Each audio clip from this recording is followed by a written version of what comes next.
All right, you should have just gotten that notification that the recording is in progress, and I'm going to share the presentation.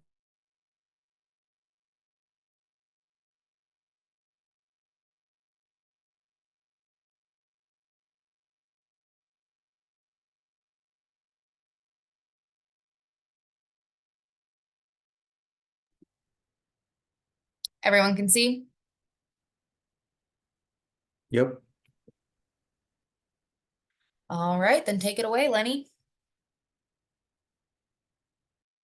Hello, everyone. Thank you so much for being here at the virtual town hall meeting. It is December 15th, and we have 45 people on the Zoom, and hopefully others will listen in later. I just want to thank everyone for being here, and Audrey for facilitating the conversation as always. I'm excited for you to hear from my teammates, and really the purpose is to keep in touch with you to make sure that you're getting the information that you need to stay involved with this community, because when we have engagement, we know that everyone is safer, the community is stronger, and we can move forward on lots of initiatives that we really need to get past to make not only the 48th ward great, but the rest of Chicago and the state of Illinois. There's a lot to talk about today, so we'll get right into it. But Audrey, is there anything in terms of housekeeping that we need to go over before we move forward? Yes, there is. I'm glad you asked. So if you've been to our virtual ward nights before, these will be familiar to you. These are our community agreements. Be present, be compassionate, be generous, be brave. So yeah, we're going to be going over a lot of information, and then at the end of the meeting, there will be a little bit of time for questions, and the Q&A feature is available throughout the meeting, so you can feel free to go ahead and throw questions in there at any time. We won't answer all of them during the meeting, obviously, but we will hold on to those so that we have kind of a record of what people are wondering about. So yeah, just feel free to ask questions there, and I'm looking forward to the meeting. I think it's going to be I think it's going to be fun. And then you can see the agenda here too. So, oh, sorry, the agenda is outdated, and that's on me. The staff presentations are going to be 50 minutes with a 10-minute Q&A, as opposed to our ward nights, which have a 30-minute Q&A. All right. Thank you, Audrey. I'm Lenny Manaa-Hoppenworth, the newly elected alderwoman of the 48th Ward. We were elected May 15th with a third of city council and a new mayor, and really a chance to address all of the systemic issues that Chicago has been facing for far too long, that has really disproportionately affected our Black and Brown neighbors. And the 48th Ward is one of the most diverse zip codes in Chicago. It includes Edgewater, Andersonville, and Ajon Argyle. We're not only diverse across race and ethnicity, but also identity and class. And many people that I've talked to on the streets said that they moved here just because of that reason. And we know that this ward is built on progressive values rooted in community. It's the reason why we have organizations like Care for Real and ECRA and chambers of commerce, small businesses that want to stay and thrive, and people who want to support them. And we know that housing is a human right. It's really the top of the mountain for us right now. The nation is suffering from housing crisis. And of course, we know, and we'll get into it later, that we have to do more for not only the new arrivals that are coming here, they have been on buses since last August, but people who have been living in Chicago for decades, many of them have been waiting in line for housing that is affordable for them. And small businesses are also struggling right now. We're still living in pandemic times. So we're really happy to have not only fantastic residents, but also government officials that represent this area, including Senator Mike Simmons and Representative Kelly Cassidy, Representative Han Win, and others who want small businesses to succeed. So what are we doing now? What have we done? We've done we've done so much in the very short time that we have been in office, and I'm really excited for you to hear from the team to talk about what is happening specifically in the 48th ward. But in city council, we've progressed in ways that has not been seen ever before. At some point, Alderman Gil Villegas, he introduced the idea of using the real estate transfer tax money to supplement what we really need to end homelessness. And that didn't get very far. But we can say that we are on the way to put Bring Chicago Home on the ballot on March 19th. And really proud to say that this city council has made it such that it is going to be the only question that's going to be on the ballot, and it will not be diluted by questions that are confusing to people. We really need people to get out the vote generally, but also to pass this referendum so we could talk more about what is going to be in Bring Chicago Home so we can help with our houselessness issue in Chicago. We also are really excited to pass the Shy versus Hate ordinance because it's going to help us as a community document the incidences of hate in the ward. We've not been able to do this before. We're going to work with the Office of Emergency Management to be able to use 311 to document, again, incidences of hate. We've had many, especially since COVID times, especially since the murder of George Floyd, with transphobia on the rise. Even in our Edgewater neighborhood, we've seen that to the point where we have had to elevate it over and over again, and we did not know what to do with this information. There's only so much that a 911 response will do. So we will keep you updated about how we're going to use 311 to document incidences of hate across the ward in the city of Chicago. Treatment Not Trauma is also advancing. We not only need to have an alternative to police in times of mental health crisis. I remember in COVID times, a friend of mine had a crisis and I called 911. I did not want to. Before I called 911, I worked all day with my friends who were social workers with Trilogy and others. This was a couple years ago. And my response and our experience with 911 was not great.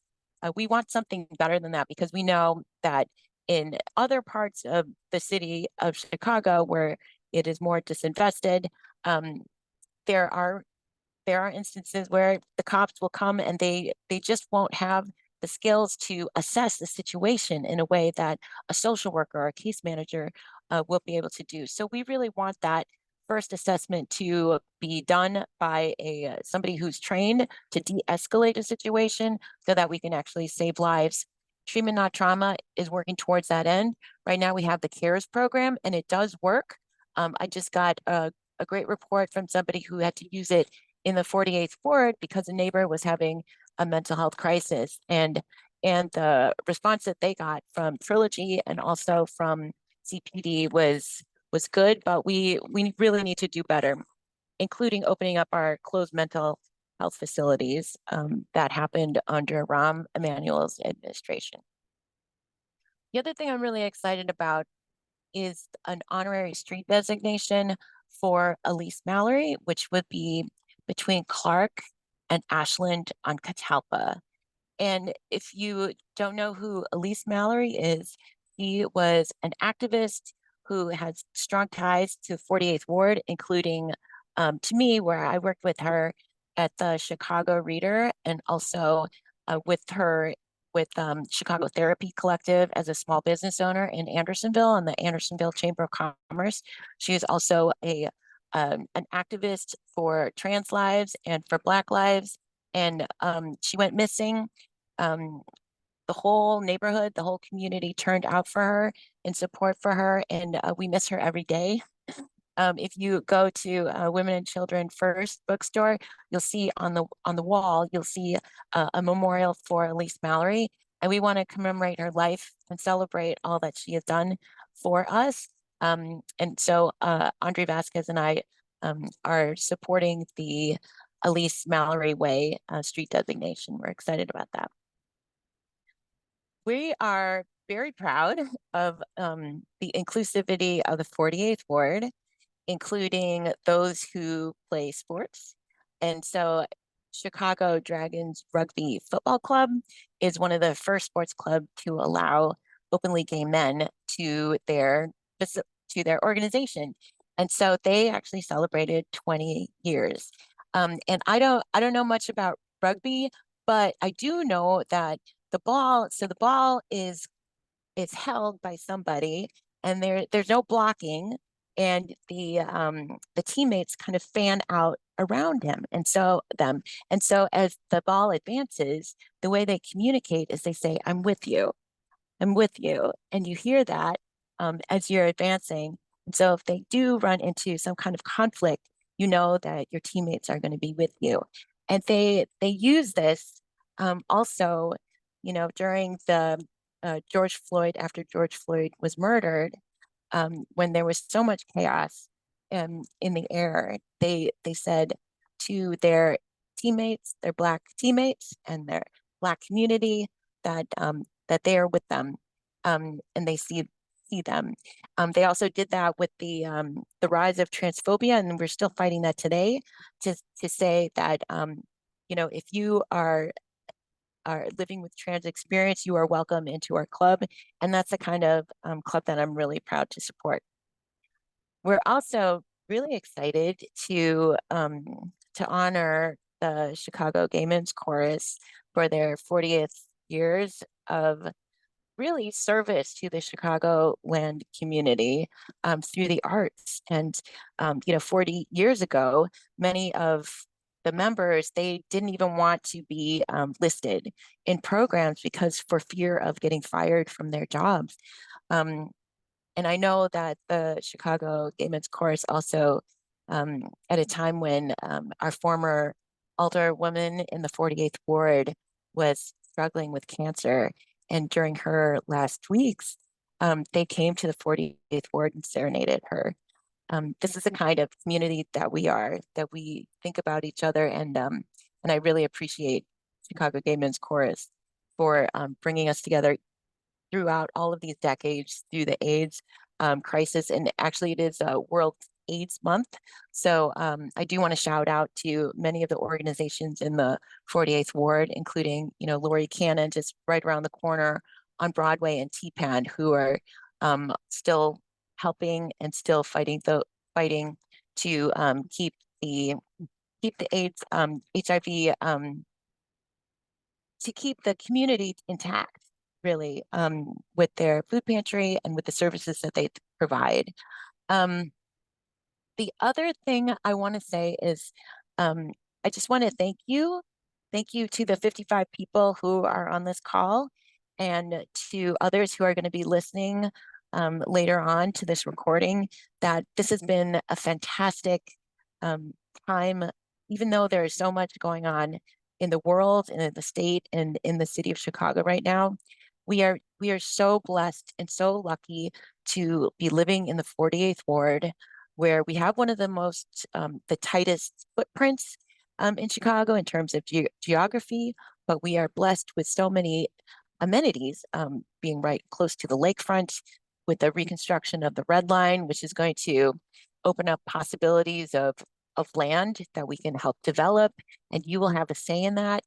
And with that, help for small businesses, because we want more affordable housing in the ward, and we're fighting for that every single day. So I just wanted to thank you all for being here, and I can't wait for you to also hear about all the rest of the work that we have been doing for you since May. Thanks, everyone. Yeah. Oh, the other thing is one fair wage that did pass. That is going to be it's going to be transformative, really, for our hospitality industry. I was a waitress. I was a hostess. My parents also had a restaurant when we were growing up. I have a small business too. And the fact is that when we don't have rules in place that protect workers, then they will be exploited. And then those who get exploited the worst are women, and usually women of color. So one fair wage is going to be a way to ensure that people are getting the time off that they deserve, and and to be able to really change the culture of work. We need that. We need not only our workers to take time off, but also our entrepreneurs, our business owners. Everyone deserves time off, and you shouldn't have to make up excuses um, or not take time off. Um, and that actually is a sacrifice to your family too.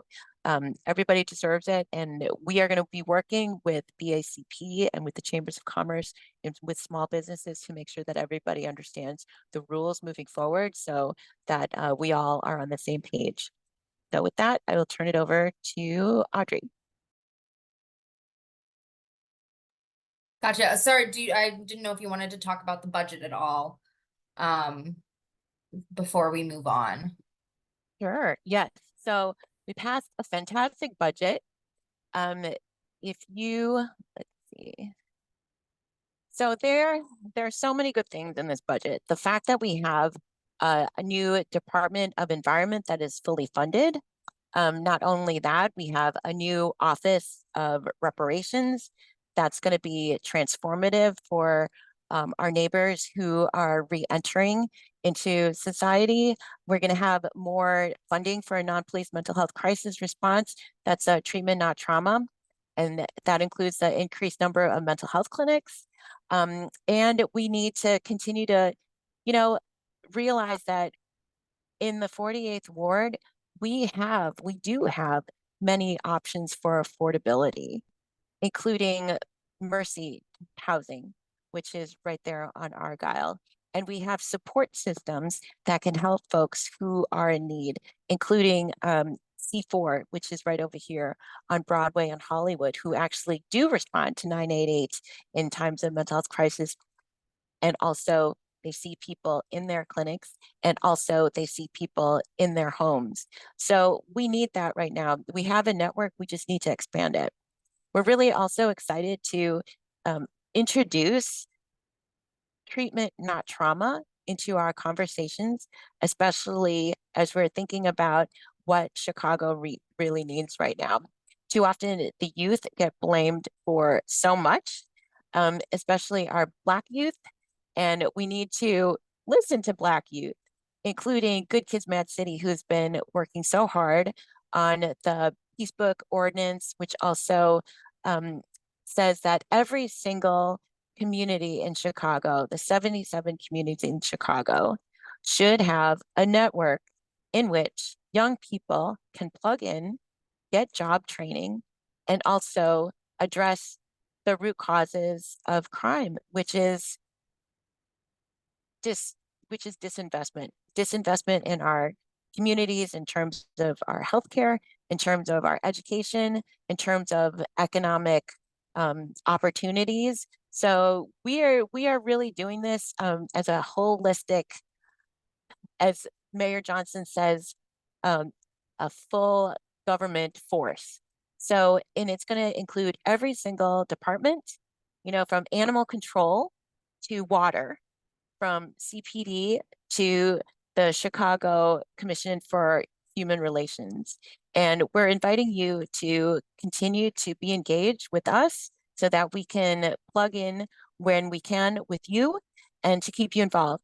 And so, again, with that, I didn't mean to take so much time, but I am really excited to share all the news and everything that we have done over the last many months. And with that, I'm going to pass it to Audrey. Thank you very much. And I'm actually just going to pass it right on over to Nicole, our Chief of Staff. Hi, everyone. My name is Nicole Granicki. I'm the Chief of Staff in the 48th Ward. A little bit about myself. I asked everybody who's speaking to introduce themselves here for those of y'all who we haven't met yet. I am a lifelong Chicagoan, born and raised in the 47th Ward, just on the border of 48 and 47. I currently reside in the 48th Ward where I'm raising my daughter. She attends one of our fantastic CPS schools in the 48th Ward. My partner and I are homeowners in the 48th Ward, and I serve as the parent representative on the local school council that of the school my daughter attends. Professionally, I have a bit of a diverse professional background. I've worked in grassroots organizing and nonprofit and in the private sector. And my career has taken me around the world to over 50 different countries, but there is nothing like home. And I'm thrilled to be here and to be able to serve my community in this way. Next slide, Audrey. So I was asked to talk a little bit about the story of our office opening. So as the title Chief of Staff implies, part of my role is to manage the team. So over the last 6 months, I've been doing a lot of recruiting, hiring, onboarding, and training. And this has been the results. You can see our team here, and you're going to hear from a number of them today. And I'm excited for those of you who haven't already met them to meet them tonight. So about our office opening, when I was asked to do this, I went back to our calendar to look at the first week, the absolute first week and what we were up to. Inauguration day was Monday, May 15th. We partied that night, celebrated, and then Tuesday was the official first day for Lenny as Alderwoman, for myself as Chief of Staff, and then for Angel, our Director of Neighborhood Services. So the three of us were the team on day one. Angel and I that week, we sent Lenny off on the listening tour that she did all summer. But that first week she was at understudy in Andersonville. She was at First Sip on Argyle. She was at Little Vietnam on Bryn Mawr, and she was at Patio Beef on Broadway, meeting with constituents and hearing about what's important to them. Meanwhile, back at the office, we were just setting up for the first time. So the space where the previous administration had their office was not available. So even before inauguration day, Lenny and I were out touring office spaces. We knew we wanted to be on Bryn Mawr, but we were looking for office space on Bryn Mawr and all over the ward. So on day one, we had movers coming to bring in furniture. We were setting up the technology, the Wi-Fi phones, printers, everything. And then we worked really hard actually to port the phone number from the previous administration's phone over to ours, so that everybody who's memorized that number, who has saved that number, could keep the same phone number, and there would be that streamlined access to your alder. We had a few hundred emails and voicemails that had piled up through the transition period. So we were cranking through those as we set up the space, as we interviewed staff. After we made a few of our first hires, we were able to open our office doors in June, and we made our last hire in August to complete the team you see here. At the same time, we were meeting with stakeholders across the city and across the ward. We met with all the city departments, the sister agencies, our CPS schools in the 48th Ward, our chambers of commerce, and about 30 different community organizations in those first 2 months. So needless to say, we really dove into the work. We were able to juggle constituent needs with setting up our office and our team and all of those things. Next slide, please. And a curveball that we were thrown about 3 weeks into office was a call from the mayor. We got mayor's office inquiring about the use of the Broadway Armory as a shelter. This was a week before summer camp was scheduled to start, and we said, no way, maybe we can talk about this in the fall. We are not canceling summer camp. And we demanded a community process for any decisions that were going to be made and any recommendations that were going to come from the alderwoman. So while in the end, it wasn't our decision to open a shelter, we were able to advocate for that community forum that we held in August. We were able to keep summer camp 2023. We communicated to the mayor's office and everyone that the senior center could not move. That was essential. There's 60 hot meals a day that are provided to seniors. And so we were able to get the senior center to stay at the Broadway Armory and also the Trapeze School, which is a small business that we did not want to put out of business. We also advocated for moving as much park district programming as possible as opposed to canceling it. After the summer passed and the Broadway Armory Shelter opened on September 1st, the #1 phone call that we got after that was, how can I help? So our office put together FAQs, we put together a community support guide. We launched a welcome committee, and out of that welcome committee, we ended up posting 10 as of today, I think, community-based organization meetings or CBO meetings.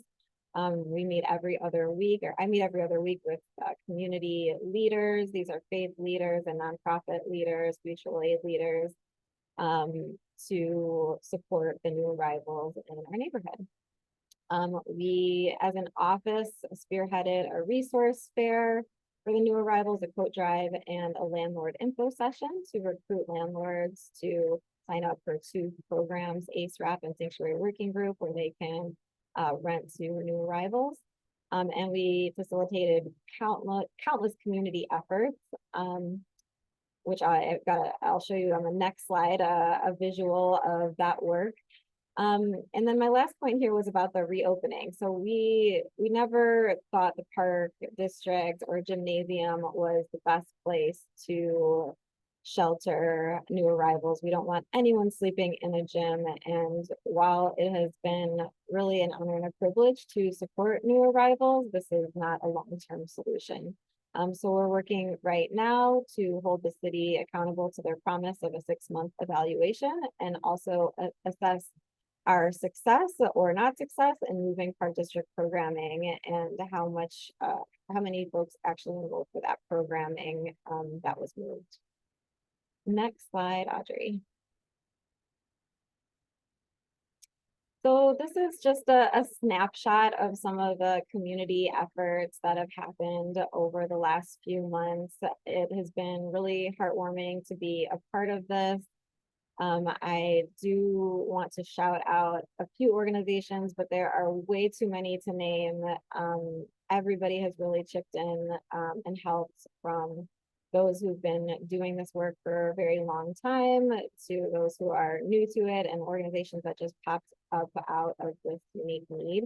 But I do want to mention a few of our houses of worship, the Ismaili Center, Edgewater Presbyterian, St. Gertrude's. Oh, there's so many more I could name too. St. Ida's, there's others who've really been instrumental in supporting our new arrivals. Mutual aid groups, Care for Real, that everybody knows does incredible work for our community. Centro Romero and Chinese Mutual Aid Association, 2 organizations that have always been supporting new arrivals in Chicago and have been teaching us a lot along the way. Edgewater Mutual Aid, so many more that some that are here on the slide, some that aren't, but we were able to have a number of events and resources to welcome our new neighbors as part of the new arrivals mission. And that's me. Next slide. I'm going to hand it over to our neighborhood services team. Hi, everybody. Angel Ruby Navarijo, Director of Neighborhood Services. It's been great to hear everybody present about their accomplishments and everything that we have done together as a community. It's been really cool to see how much we can do in 6 months. And if we can do this in 6 months, I can't even begin to imagine what we can do in 4 years together. So this is an exciting start, even through these rough times. A little bit about me. I was born in Guatemala. I was raised in the northwest side of Chicago, more specifically the 33rd Ward. I also lived for a little bit in the 38th Ward, and I currently reside in the 47th Ward. But the 48th Ward means a lot to me because Lenny is my 3rd alder and my 6th elected official that I've worked for. And a lot of the elected officials that I've worked for covered neighborhoods that are near and dear to my heart. Uptown, Edgewater, Andersonville. I went to high school at Rickover Naval Academy when we used to share buildings with Sen right there on Clark and Ridge. I went to college here at Loyola University, Chicago, the Lakeshore campus. So this neighborhood, I spent a lot of time here. Some of my longest time friends live here. And it just means a lot to me. And so it's been a great opportunity to bring my skills and experience to help fulfill your neighborhood needs. Our job is to connect you to resources if we are not able to service you at the city level, inform you on what your rights are and the different programs that are available to you as a Chicago resident. We're also here to advocate for you when relevant and appropriate to city departments and agencies to make sure that your city service is fulfilled in a positive way. And we're here to make sure that we're conveying your concerns to the Alderwoman.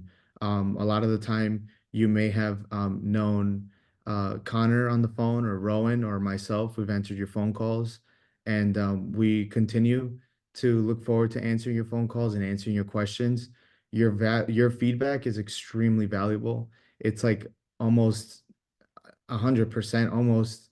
The feedback that we get is part of the job and how we advocate your concerns to the city council. And we want that feedback because one of the things that we do is hold the departments accountable, the enforcement agencies that enforce our city ordinances and our programs. And one way we do that is through the budget. And your feedback is extremely helpful to know what's actually going on the ground. So I think working together, we have accomplished a lot already, and I'm excited to share more. But with that being said, if any of the other neighborhood service team members are here, please introduce yourself, and thank you so much for having us. Yes, I can introduce myself. It's Connor, Neighborhood Service Coordinator. Happy to be here in the meeting today. I have lived in Chicago for over a decade now, but worked for the Alderwoman since a few weeks after they opened up. But I am happy to answer all your calls and questions. So I look forward to the rest of the meeting.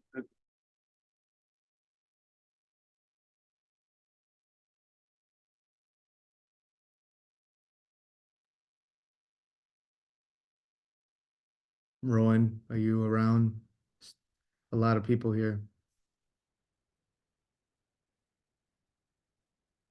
I think your mic isn't working. No. I'll go ahead and flip the slide, and then if Rowan is around at the end of the neighborhood services slides, we can talk to him then. All right, next slide. So it's been a real pleasure to fulfill your neighborhood needs this year, from your smallest requests to your largest requests. We have been, absolutely bombarded with feedback, ideas, grievances, solutions, and it's been incredible. And I'm happy to report that, we engage a lot with the community. We're out, we're talking to neighbors, we're receiving emails, we're documenting mail. And I'm happy to say that over the course of just 6 months, 9,717 311 requests were closed since May 16 of this year, compared to 8,000 of last year, 8,057. And that's a 21% increase. Those 311s is extremely important. We've been putting it in our newsletter, doing the campaign, doing the outreach, and working together. We use 311 to hold these departments accountable and fulfill your requests. So it's been an incredible pleasure to do that as well. And then this is a staggering number for me. In just 6 months, we received 5,234 inbound phone calls, which were fielded and completed between May 16 and December 12th. And our total call count between inbound and outbound calls were 7,831 phone calls. That is incredible, and we look forward to taking even more phone calls as we go through the years together. Voicemails, we've listened to 1,410 of your voicemails processed between May 16 and December 14th. When we opened our office, we were in a backlog of service requests submitted by you all. Happy to report that we got rid of that backlog, and we haven't had a service request backlog since we opened our office. And this is great because it helps streamline your requests through our office, and that means that we're working together. No, this isn't just us doing the back end work. This is also you helping us get to that desired conclusion of how you requested your service to be completed. So we're also happy to report that we get back to you within 2 business days. One thing that I came into the office was is to be more timely, follow up, and then hold each other accountable in the office to what requests are coming in. I think details are very important, and we need to spend time reviewing those details, but in a timely and efficient manner, so that way we can get those services out as quickly as possible. And again, these issues range from your garbage carts to a clogged gutter or leaves over a catch basin or any other popular request that we get, or whether it's a more serious one. It's been incredible to see how we can work together. And if we keep this going, I don't even know if I'll be able to report a number that is measurable here. But I look forward to continuing getting your phone calls, and I really have enjoyed all the conversations, whether they were positive, negative, or even just to have a conversation with a neighbor, has been extremely fulfilling. So I just want to say thank you to all the constituents and neighbors who make this ward as engaged as it is. Next slide. So as you all know, health and safety has been top of mind. There's a lot of concerns and a lot of information that needs to be processed, and these are all of our partners really that we work with almost on a daily, weekly basis, to make sure that we're meeting the health and safety needs of our residents. I'm happy to report that when we got into office, there was a number of public safety infrastructure gaps in our ward: down cameras, unserviced license plate readers. They weren't working. So we worked closely with CDOT, OEMC, Streets and Sand to make sure what tools do we need to repair in a timely fashion to allow our Chicago Police Department to do the work that they need to prevent violent crime or whatever it may be. And happy to report that we fixed nearly all the cameras in the district, even some that were outside of our ward. And we collaborated with the other ward offices to fix those as well. And again, we're still partnering almost weekly on what we can do to help our Chicago Police Department do their job, and as well as other agencies. So we've worked really closely with our mental health workers and our mental health groups, both governmental and non-governmental. Even when it comes to working with our unhoused population, I'm sure that all of you were aware of the individual staying at the bus shelter at Margate Park. That was a community effort, not just the residents, but also with DFSS, with Trilogy, with the nighttime ministry, with legal aid. This was a collaboration of government and non-government entities and community members, and they have been incredible.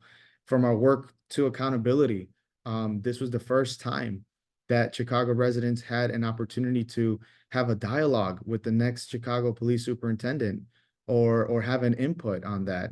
And the result was Larry Snelling being appointed as and confirmed as the superintendent of the Chicago Police Department. So it has been really cool to work with all of our partners. And we continue to do that work in different areas of the ward, especially with areas where we have seen increased violence. We're working with our communities partnering for peace, our violence interrupters, Care for Real, the CARES program. I mean, this is health and safety is a collaborative effort, and there is no one size fits all, including buildings, right? We just saw a building that caught on fire, wasn't boarding it up. We had to collaborate with the Department of Buildings to make that happen. So those are just a couple of examples that that has really sought us out, and we're in constant communication with both our police districts and our district counselors who are new, who are helping you get that information that you need, so you know the kind of quality of policing that you want, and to hold those officers accountable when constitutional rights are violated. So we're all for it, and I'm really excited and pumped about the approach that the city is taking to have a multifaceted coalition against crime and our safety concerns that we have in our community.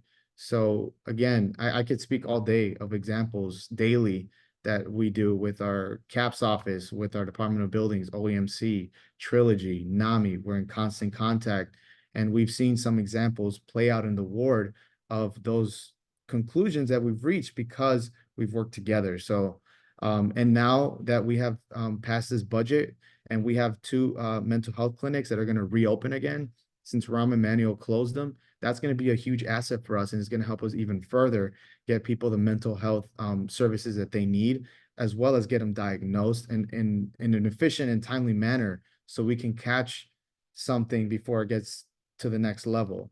So with this new budget, possibilities are expanding. The Chicago Police Department is moving a lot of officers from administrative and desk duty to patrol, so we can, fix that deficit of the gap of officers that we have. And we're significantly ramping up the investments in victim services. We oftentimes think about the assailant or whoever may have been that committed a crime, but we don't think a lot about the victims and the follow-up that is needed to give these families closure. We supported that budget, as well as making sure our officers are getting compensated fairly with inflation, and getting a contract that is fair to them.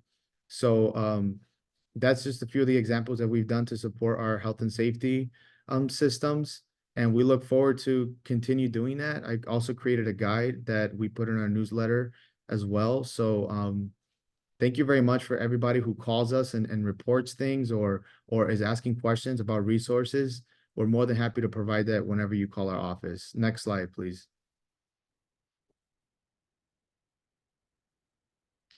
So this is obviously housing is a priority for us. As you all know, we have a crisis, a homelessness crisis, and we do not have the adequate resources to do so. However, we've had a couple, and a good example of that is the accelerated moving event that is facilitated and executed by the Department of Family Support Services. Really what we want to do is get these folks housed and out, and make sure that they have an adequate amount of time, at least a year, so they can get on their feet, get their IDs, get their lives together, get a job, get some training, have an apartment, just really what it takes to be a human being. And we're happy to report that we've held two accelerated moving events, which has increased the number of people that have been housed who were unhoused in our ward, whether that's the Meadows, whether that's at a bus shelter, whether that's at a corner of a street. We're doing our best with DFSS, sending outreach teams out there, building a relationship with these folks who are unhoused and letting them know that there are resources available for them, and we want to work with them so they can get housed and they're not in this repetitive cycle or becoming somebody else's problem in some other park or some other neighborhood. We want these folks housed. We want these folks to be supported all the way through. And our ward and our office have been proud to facilitate two accelerated moving events that have been really successful. And the Office of Inspector General has released a citywide report that reported that 94% of participants secured housing during this process. So we're going to continue this approach, and if Bring Chicago Home passes, we're going to have even more resources in our disposal to increase the efficiency of this program. With that being said, next slide, please. And then we've held a myriad of community events, from our shred event to our disposing your pumpkins to the winter clothes drive. All in 6 months, we've held all of this. Right now, we're in the middle of Christmas in the wards. I know that we had a blast with the Argyle Night Market and the positive loitering that we're encouraging in the ward, and we want to do more of that. And we're certainly going to collaborate with the community on that one. We did city key events for our newly arrived neighbors. And there's a property tax appeal workshop coming up. We're going to do more of those in the coming months, and when they're appropriate. So we're looking forward to hosting even more community events. But I'm really proud of the number of community events that we've supported and hosted throughout our time. Next slide, please. And then with that being said, I'll pass it over to our Director of Development and Engagement, Jorge Van Soto. Hi, muchas gracias, Ángel. Thank you so much. Buenas noches, good night, everybody, and good evening. I hope y'all are doing well. My name is Jorge Ivan Soto. I am the Director of Development and Engagement here with the 48th Ward, alongside these beautiful people that you see on your screen, except for me, because for some reason, my camera just don't want to work. But yeah, a little bit about me. I'm a Midwestern baby through and through. I was born and raised in a rural part of Iowa, where surprisingly, my town was a very working class town of about 7,000 people, but even with that, the demographic shift was very, very multicultural and very diverse. At the same time, I always like to tell everybody that our top two tourist attractions were our steel mill and our meatpacking plant. So, when it comes to labor, when it comes to working class rights, and especially when it comes to immigrant rights, those things are very near and dear to me. And I think the common theme that surrounds it is equity and equality. I got my bachelor's degree in political science from the University of Missouri, go Tigers, and then I subsequently got my master's degree in public policy from the University of Chicago, which, yeah, whatever. I am very, very passionate, again, about immigration rights, about working class rights. I've been published in the Hispanic Journal of Public Policy at Harvard. I have written numerous op-eds calling for the protection of working class folk, especially during the times of COVID. I'm also, in my free time, I'm an organizer, especially surrounding tenants' rights, again, immigrant rights and working class rights. So yeah, a lot of these different issues do hold very near and dear to me, but a little bit about my professional work. Before I was working with the 48th Ward, I was the policy director for the Illinois Hispanic Chamber of Commerce. And I was also a nonprofit organization consultant. I've worked with the likes of the NRDC. I've worked with the likes of the AARP of Illinois, the Boys and Girls Club of Lake County.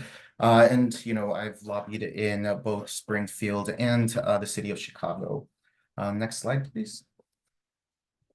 So when it comes to zoning development and just engagement in general, two of the biggest projects that I'm very, very proud that we're really starting to get going with is both participatory budgeting and our zoning advisory council. So if you don't know, we get monies allocated of about 1.5 million to really spend on infrastructure projects. And one of the really exciting initiatives that when I first hopped on, the alderwoman said, I really want participatory budgeting.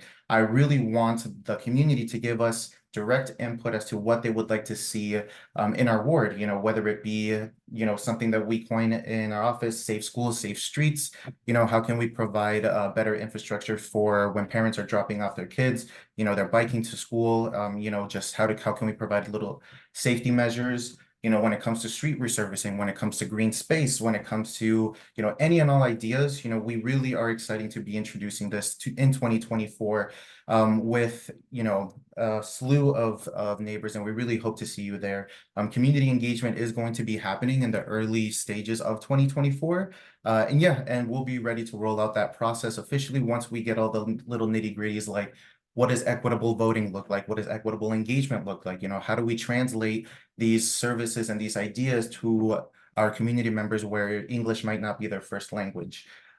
With that being said, if you've seen some guy in a poncho and a bike helmet just riding around the ward, that's probably me. I've probably ridden over 20 miles just doing my own site tours, walking around with my intern and with my team and also neighborhood services, and seeing where these areas of needs are and potentially coming up with projects that the community might be interested in. But ultimately, we want to make sure that these infrastructure projects and these big ideas really do come from the community, and there really is a democratic way in which we select these projects. So please be on the lookout for participatory budgeting coming in 2024. And yeah, I'm really ready to hear all of your ideas. And if you do have a great idea, there is a special projects menu form that you can fill out on our website. And if you also have a menu request form or a menu project or a infrastructure project that is in need of a repair, there is also a link to that as well. The other big thing that I am really, really excited to introduce, and actually we had a very, very good meeting here this week on our proposed processes for our zoning and development, and that is the Zoning Advisory Council. So within the Zoning Advisory Council, it is 14 neighbors and community members, whether it be based on their lived experience, whether their expertise or their background. we are really excited to have 14 really engaged members out of over, I believe, 85 applicants in the ward. So again, this is a very engaged ward. This is a very ward that really touches on transparency and making sure that every organization and every individual is really in tune and is able to provide feedback. Even if you think it's mundane, we want to hear everything. So please make sure that you give us all of those suggestions.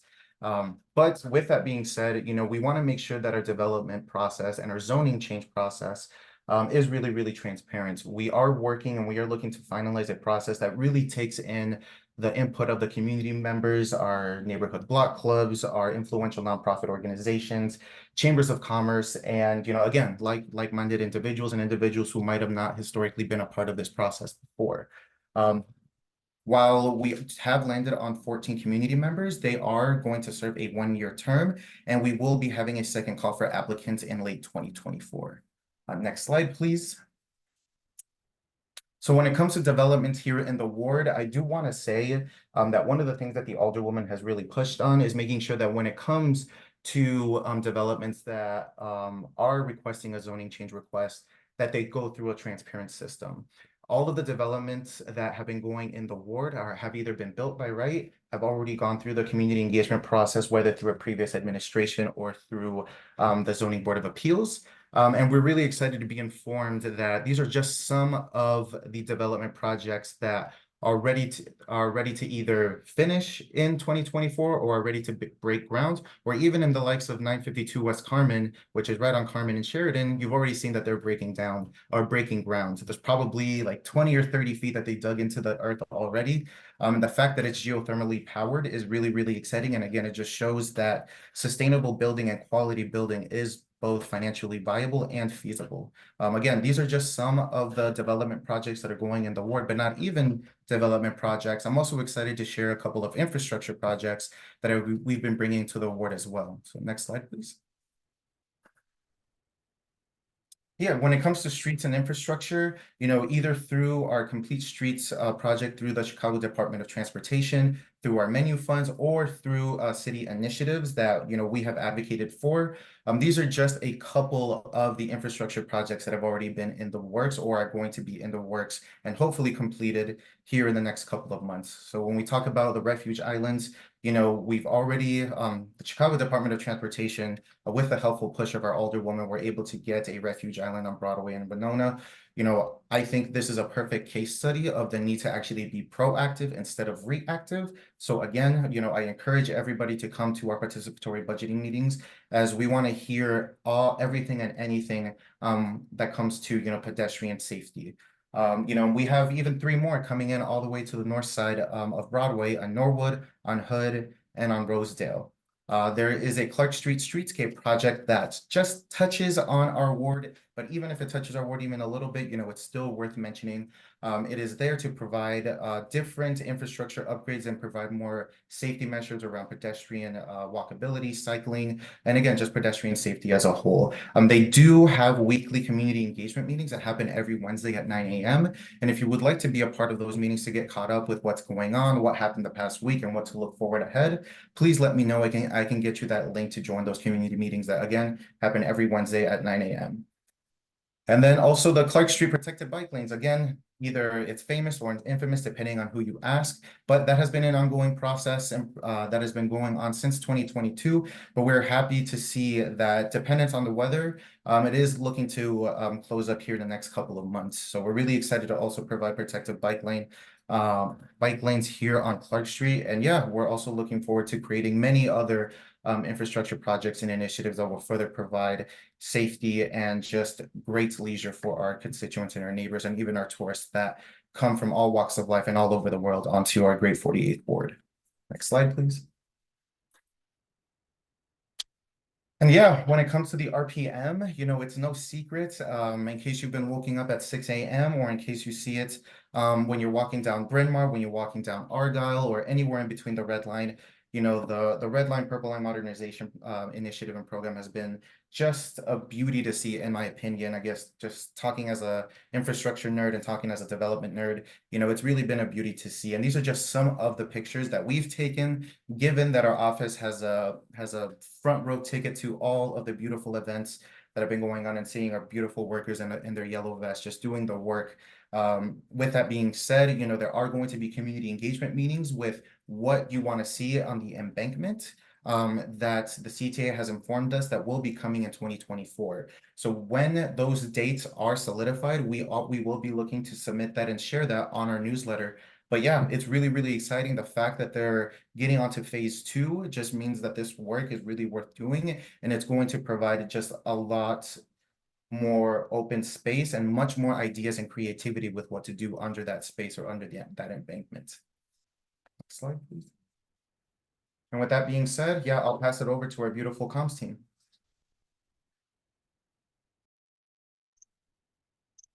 Take it Thank away, you. Kelly.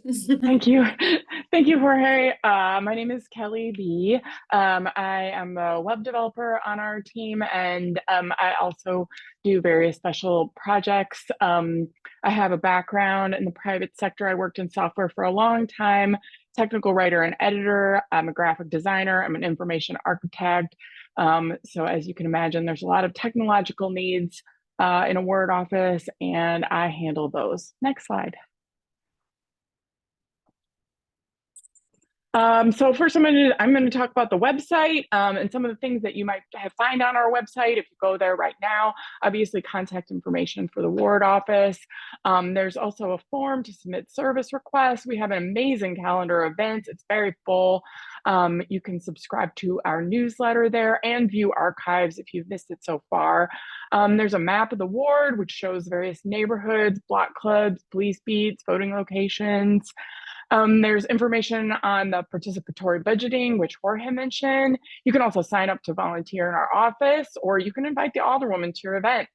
It's coming soon. Before the end of this year, we're going to have a blog. We've been loading that up so far, and that's about to go public, which will have current information from various people who work in our ward office about the ward. And we're going to have more information about ward and city services. So hopefully you'll be able to get answers that you need rather than calling the office. You can just go to our website and figure out. We'd like that to be a self-serve portal in more ways for neighbors in the ward. And of course, development information. Jorge had some great slides here. We're going to keep that up to date on the website, so you could say, oh, hey, what's going on in the ward? I'm going to look on the website and find out. Next slide. Yeah, here's some screenshots of the things that I just mentioned in case you're a more visual person. That's what the site looks like. There's that events calendar that I said is very busy. There's also a link there to submit your own organization's events if you want to put them on our calendar.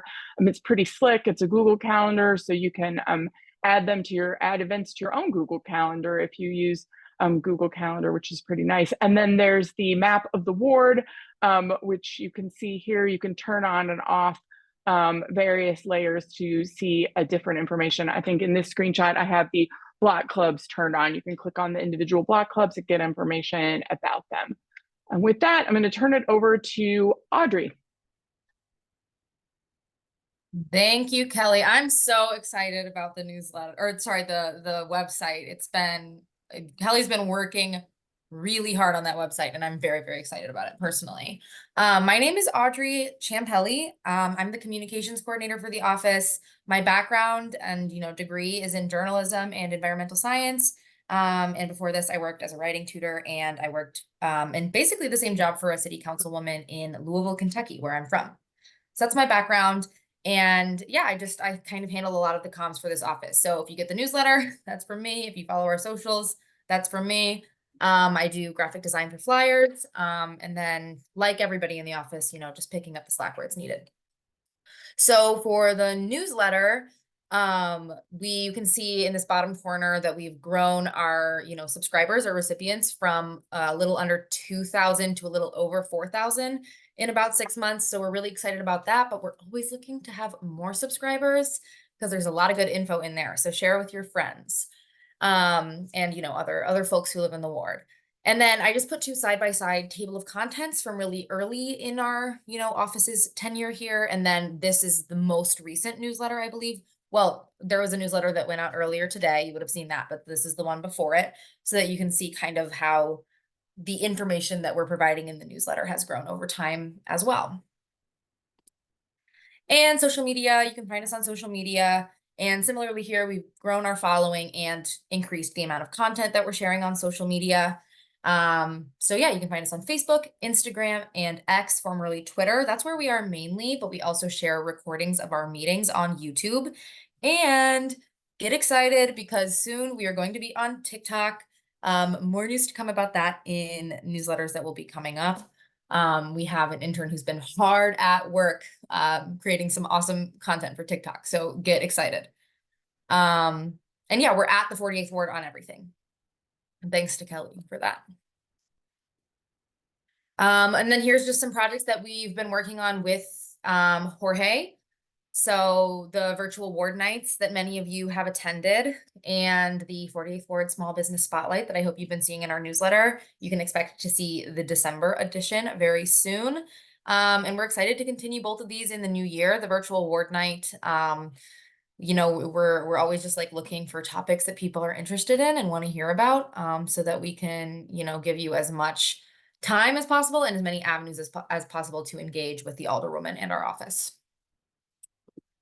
And finally, feedback. We love feedback. I think everybody who has spoken has mentioned that, especially Angel, that we really thrive on feedback. So from the comm standpoint, we have forms for feedback on the newsletter, feedback on ward night, where you can give ideas, things you want to hear about in future ward nights, and a submission form to submit your favorite small businesses for our small business spotlight.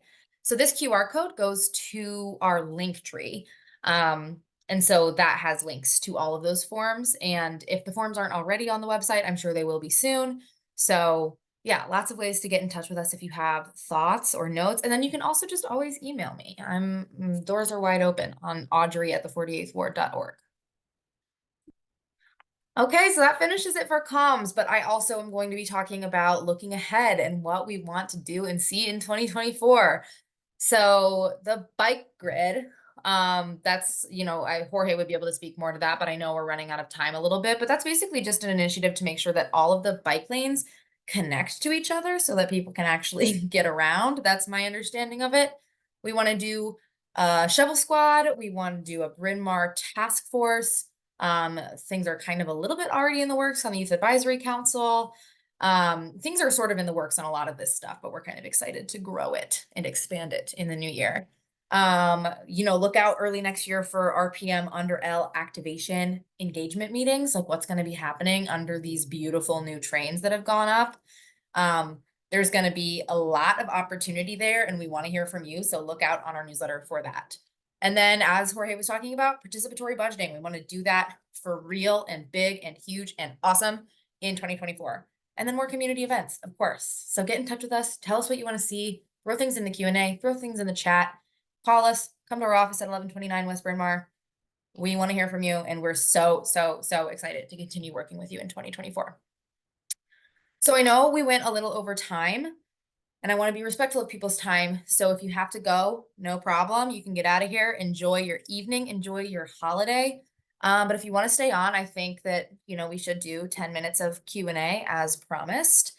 But yeah, if you do have to go and you want to throw a question in our Q&A feature, we'll hold on to those and, maybe use them as ideas for future ward nights, or answer them in the newsletter, or address them on social media. So we want to hear from you about what you're wondering about. But with that, we'll move on to about 10 minutes to answer people's questions out loud, if that sounds okay to everybody. Can I get a yay or nay from anybody in the 48th Ward office? Yay. You're Awesome. Wait, can you guys hear Sweet. me now? Oh yeah, Rowan, you want to talk a little bit about yourself? Yeah, great, perfect. Okay. Yeah, my name's Rowan Vargas. I'm the neighborhood services aide. I started back in around June, so pretty early on. I'm a full-time student at Loyola University, and in fact, tomorrow I'm gonna have my final final exam at Loyola because I'm a senior, so I'll be graduating soon. Kind of excited and also nervous about it. I was born and raised in Chicago, Illinois. I was raised mainly in the 40th ward, so Andre Vasquez, and I actually spent some time interning for his office for about 8 months. And I also have experience in DC working for Congressman Chuy Garcia. I attended Lane Tech High School, and I am also a resident of the 48th Ward. I live right next to the Granville Red Line station. And it's been a lot of fun, and it's been really good to just work for the ward I live in and the city that I was born and raised in and to give back. It's been a really great experience for me. So thank you. Awesome. Thank you for sharing. And I'm going to stop sharing my screen so that it's easy for me to see raised hands, because I think that would be the best way to do this. But somebody asked me in the chat earlier if we'd be sharing the slides, and we will. So just always keep an eye on our newsletter for that stuff. And I'll make sure that everybody can access the slides after the fact as well. But yeah, let's get started on Q&A. Just go ahead and use the raised hand and we'll get to however many people we have time for. All right, I'm seeing a hand from Michael. Go ahead, Michael. Thank you. I would like to ask, I submitted this in writing about 3 days ago.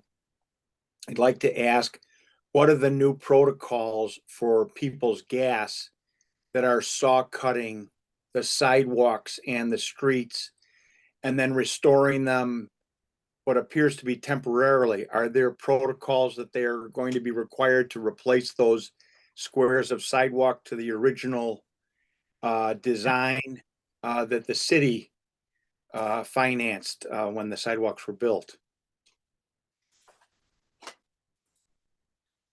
Angel's going to speak more to that, but yeah, they are. If you do see something that has not been restored properly, please report specific places so we can point them in that direction and see what the issue is. But Angel, do you have anything to add? Angel had to step out a bit early. He had an event to go to that he couldn't wait on. But on that, I can say that it should be restored to the original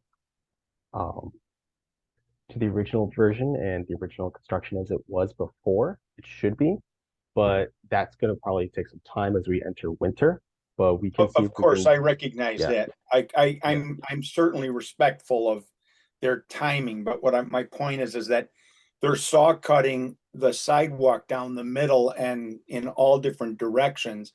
I'm not complaining. I'm just expecting and hoping that the sidewalks will be restored wholly like they were before they were saw cut. So I'm asking to keep that on your radar.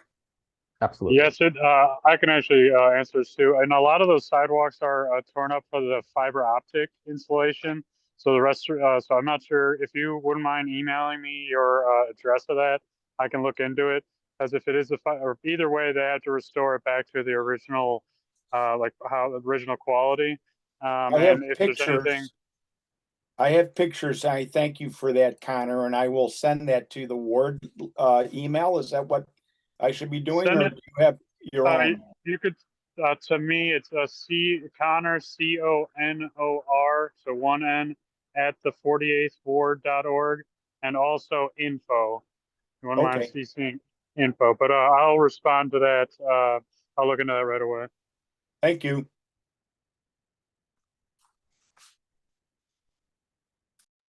All right, Jim, I see your hand. Go ahead. I Oh, think you're you're muted. muted right now. Yeah.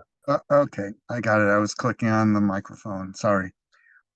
Actually, to Michael's last question, on Glenwood Street, there's a lot of sidewalks that have been butchered down the middle with this, putting the fiber optics in and that. Why is the city allowing our sidewalks to be messed up?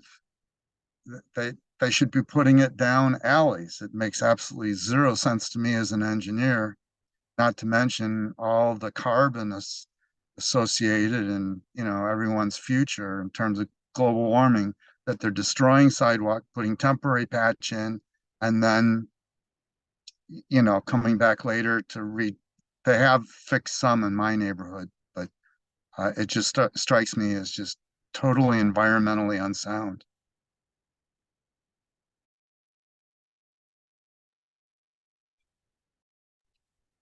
Jim, we could Jim, I definitely know. to get more specific answers for you and to try to get an explanation. There's a whole office of underground management, as you probably know already. But we can dig in and get more answers, and probably Connor would be the one to follow up with that. Yeah, definitely. And Department of Transportation too, since that is a public way. That would be plans that would go through them. But yeah, that's something to keep in mind, certainly.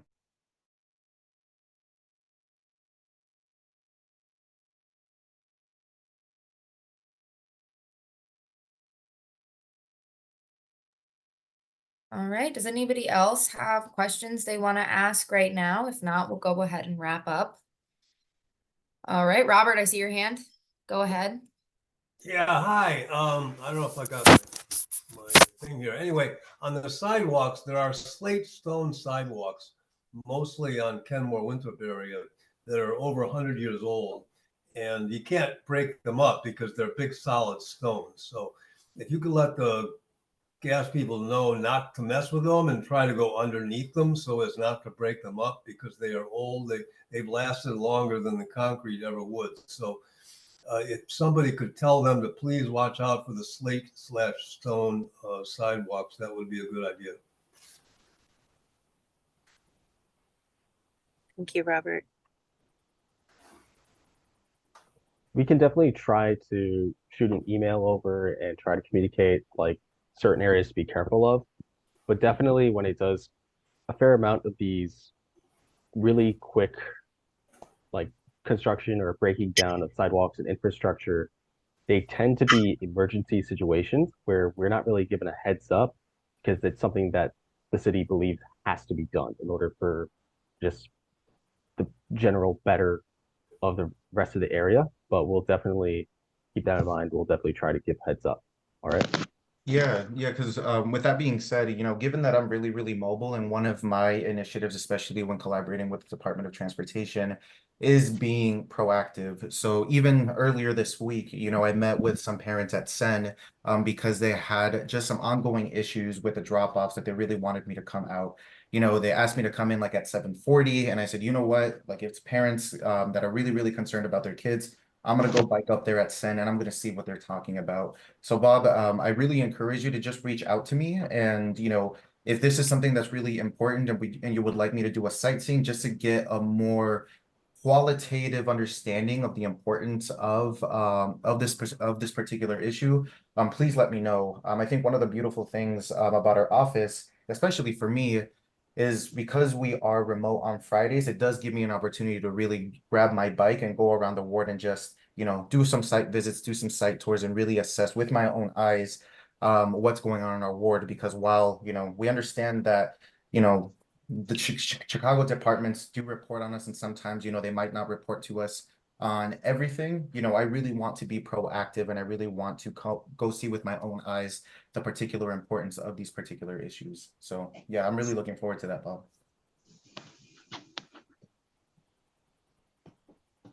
All right, we'll do one more question. Mark, you had your hand raised first. Go ahead. Hi, I had a couple of transportation questions. The first was, my understanding there's a project to reconfigure the intersection at Wayne and Ridge along with the stoplight. Do you have any updates on that? And then the second is to extend the Broadway road diet north to Bryn Mawr. Yeah, so on that first point, that hawk light that is supposed to be going on Ridge and Wayne, the design of it has been completed, and they have told us that the final estimated cost is going to be around 1.28 million. Currently, the 48th Ward office has already allocated $300,000 for that project. but that is as far as the project has been funded. Our immediate next step is to really look at our state representatives and senators and work with them to see how we can get this to the finish line. Given that, Senator Mike Simmons had to actually introduce legislation to get this particular hawk light onto Wayne, sorry. We really want to make sure that his work doesn't go in vain and that the needs of the community don't also go in vain. So I also encourage y'all to reach out to your state representatives and state senators, just as we will as well, because we are also their constituents to really get this project through. And could you repeat that second project you were talking about, Mark?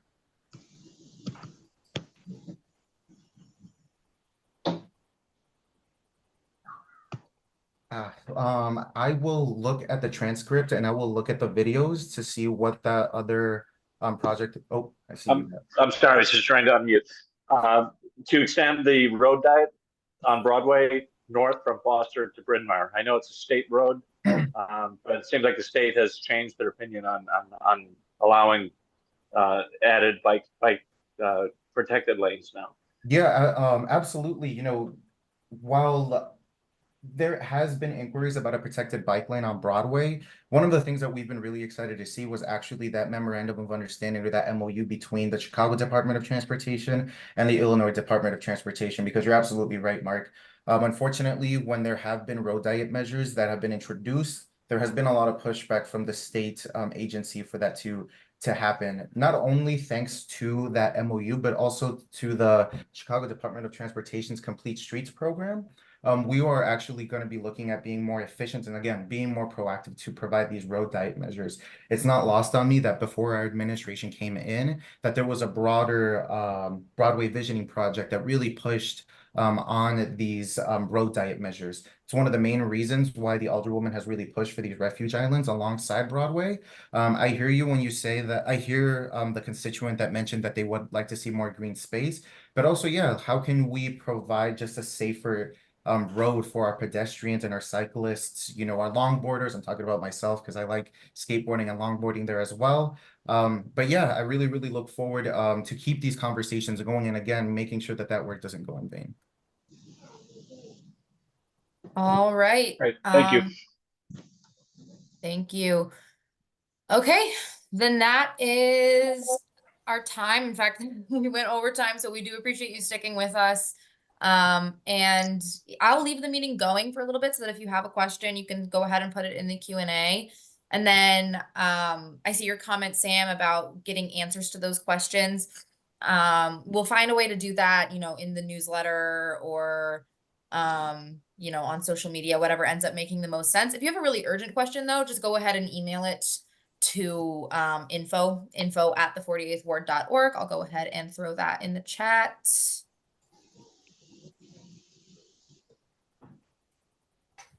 So yeah, if you have something urgent, send it there. Otherwise, put it in the Q&A and we will get back, or we'll get around to answering those.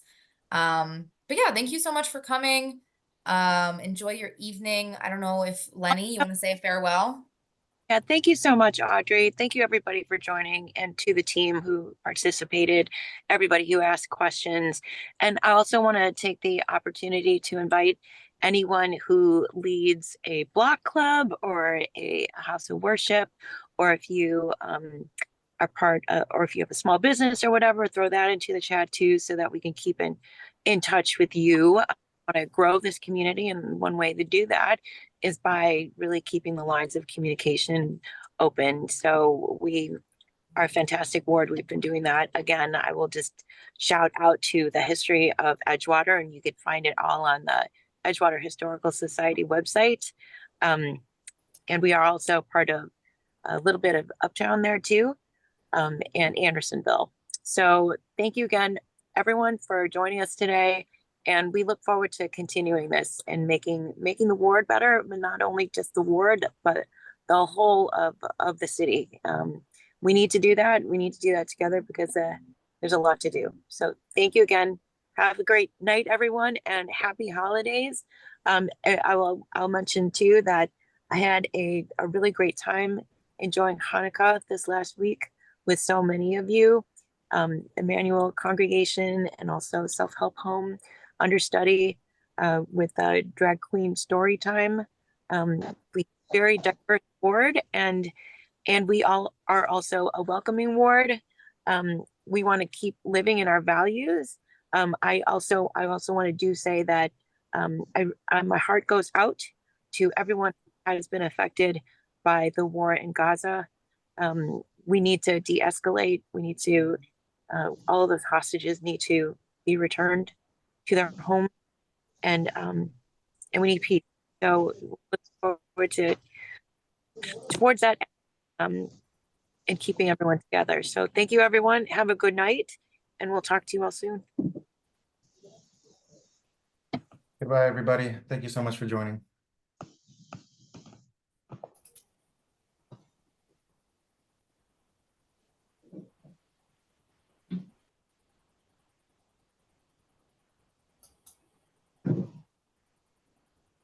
Giving people time to save what they need from the chat or put things in the Q&A before I close out.